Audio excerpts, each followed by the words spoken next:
Boa noite, gente. Eu sou Carol e eu vim com o meu grupo apresentar para vocês sobre a psicologia do esporte, conhecendo um pouquinho da sua área de atuação.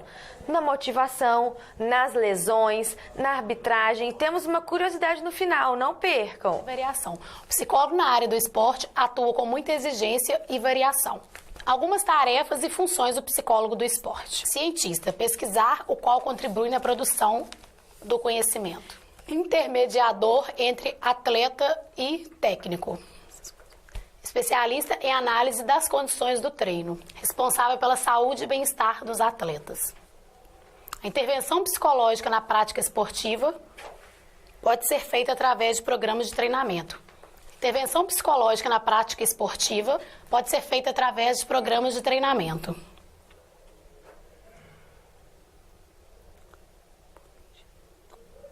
Assim como por medidas de aconselhamento e comportamento.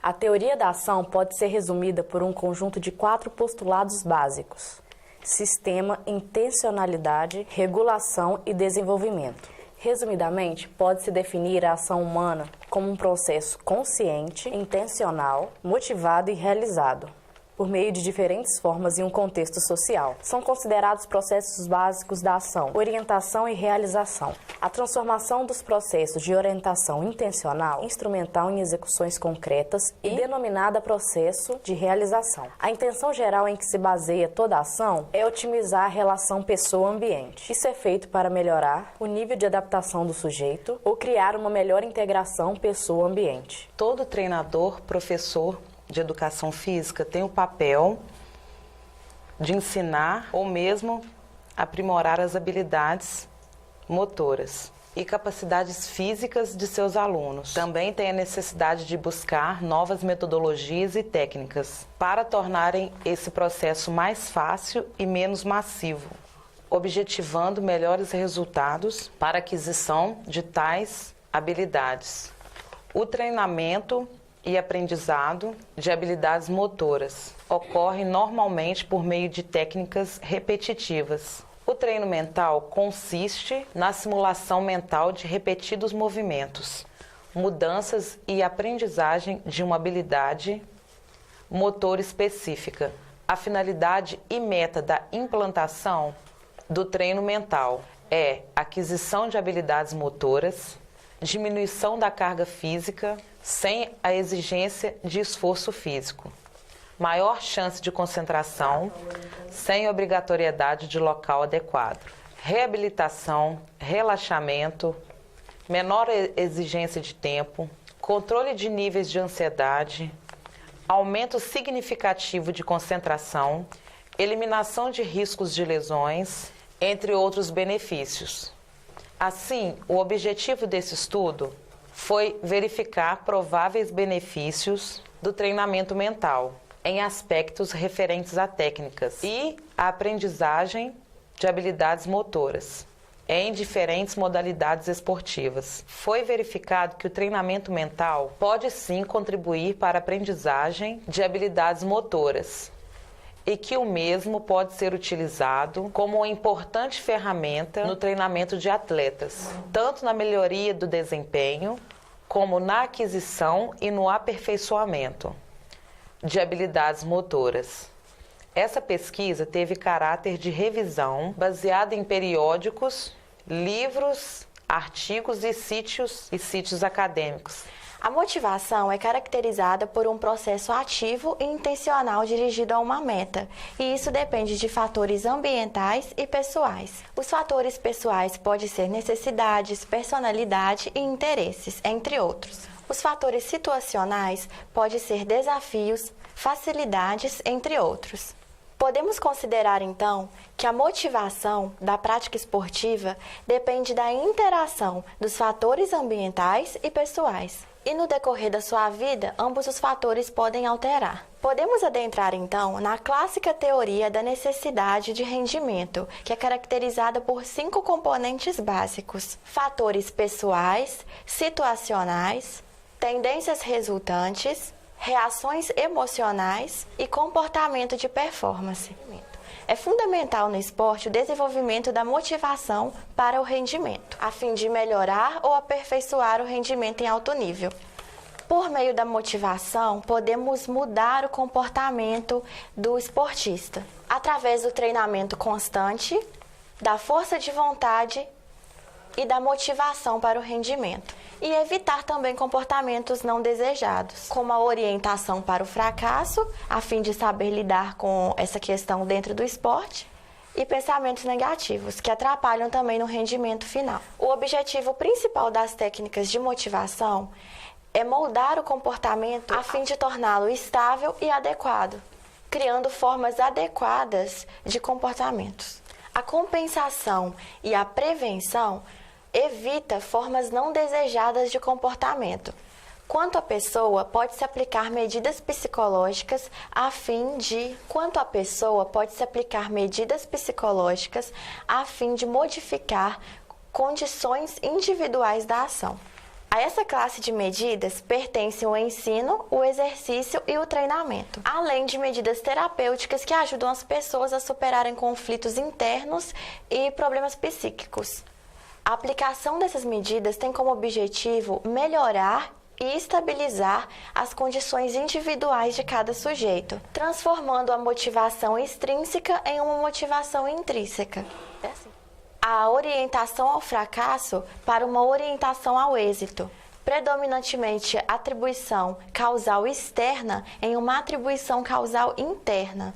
Quantas medidas orientadas à situação influenciam o sujeito de acordo com que altera as suas tarefas e o modo como elas são feitas.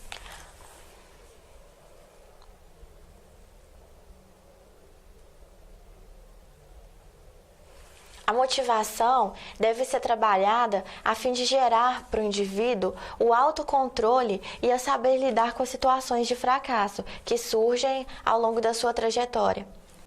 Bom, a carreira do árbitro se passa em várias etapas. Primeiro, o árbitro tem que fazer um curso específico na área. Depois, ele começa a atuar no município dele. Depois passa para o estado. Depois, ele passa a ser um árbitro nacional. E, enfim, chega à sua conclusão da sua carreira, que é um árbitro internacional, o que todos almejam. O árbitro ele cresce de acordo com a sua conduta e com a sua experiência. O árbitro sofre uma pressão gigantesca. Por quê? Porque a sua decisão vai pesar sobre todas as pessoas que estão assistindo o jogo e todos os torcedores.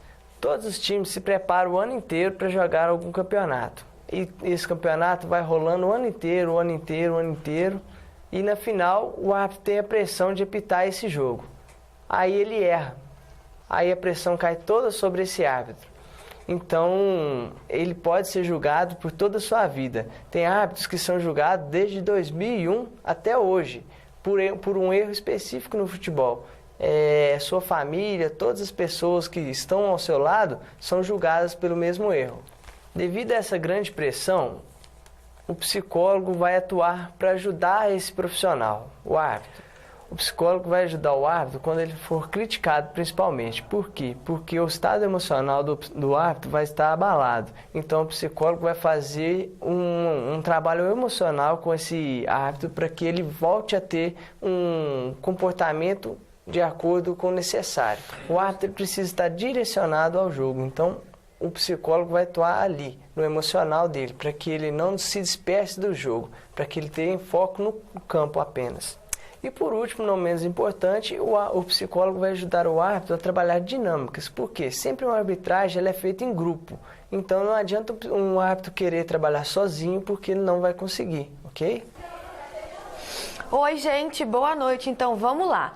Depois de toda essa explicação sobre motivação, que é algo muito legal, e sobre como surgiu, a gente não pode esquecer das lesões dos atletas. Os famosos machucados, o atleta machucado. Esses machucados e essas lesões nos atletas acompanham eles desde o início da sua carreira. E quanto maior a sua participação no jogo, maior é o número de lesões. Essas lesões podem causar grandes consequências negativas para a saúde desse atleta. Pode prejudicar no seu treinamento, no seu desempenho e até na sua parte emocional. Todo mundo sabe que o médico e o fisioterapeuta só se direcionam às partes gerais de todo o tratamento de reabilitação desse atleta. O psicólogo do esporte, a psicologia do esporte, né? E a psicologia aplicada às lesões entraria nessa questão, na reabilitação desse atleta para voltar a jogar. Pois, depois do machucado, que ele, né, sofre a lesão, ele tem muitos sentimentos de depressão, ansiedade, tristeza, frustração e culpa, pois ele se sente culpado de por que ele ter se machucado e sente raiva, porque ele precisa pensar, por que fui eu, né? Se eu tivesse feito melhor, eu não teria acontecido isso comigo. As lesões sempre estão associadas à parte física, que é o mais comum que a gente vê, por exemplo, no futebol.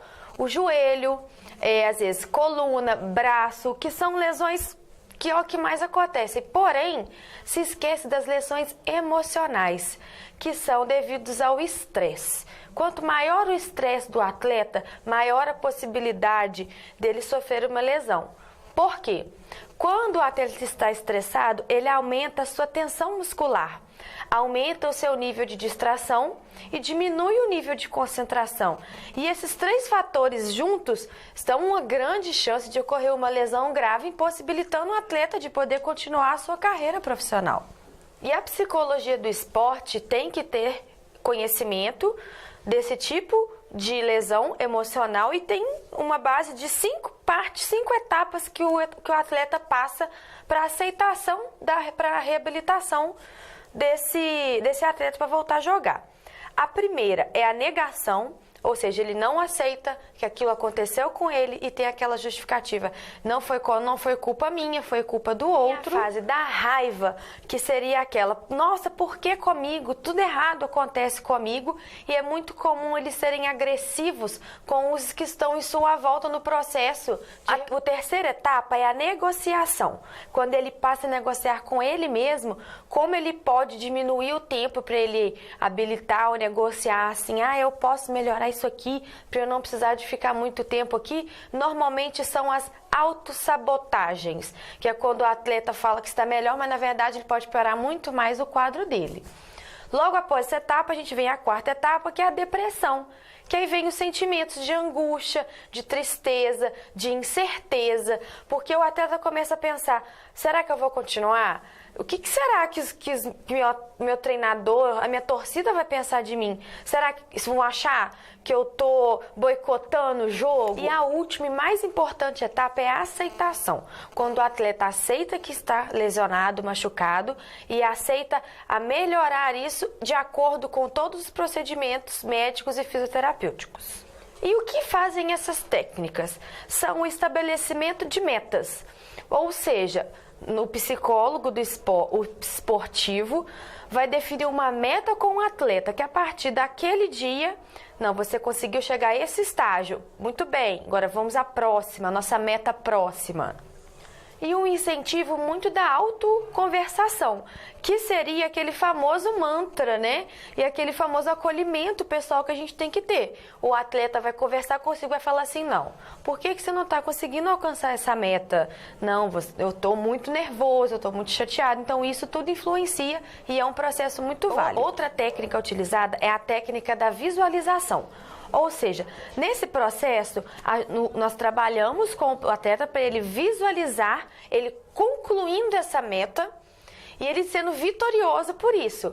E vamos vendo a satisfação que pode ter a cada conclusão de meta, vamos ver os sofrimentos, que é necessário também conversar isso com o atleta. E depois dessas etapas concluídas, mostrar para ele que ele pode sim ser capaz, mesmo estando lesionado, e que ele também pode continuar sendo feliz para continuar o seu trabalho dentro da equipe. Além dessas várias técnicas, existe o relaxamento, que como nós futuros psicólogos sabemos, são os exercícios de respiração, que é um dos principais. Existe o mindfulness, que é uma técnica de meditação também, de atenção plena, e várias outras formas de relaxamento que existem. E uma última técnica também que está sendo utilizada agora e com bons resultados é a técnica de controle da dor.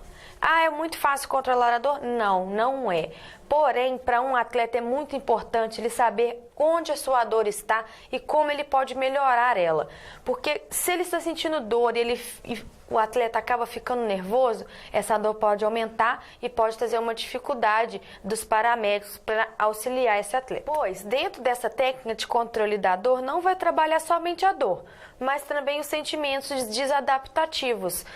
Se aquela dor realmente é aquilo que está acontecendo, será que ele não está sendo ansioso demais e está gerando toda uma catastrofização? Nesse sentido, a gente pode ver como é importante a psicologia do esporte, principalmente no quesito Olimpíadas, porque é um evento esportivo de uma gama muito grande. E, além de trabalhar as lesões, a motivação, o psicólogo do esporte é importante para continuar o estabelecimento de meta com esse atleta. E não perder o foco, não é? Para não perder o desempenho e continuar sempre com a autoestima alta desse atleta.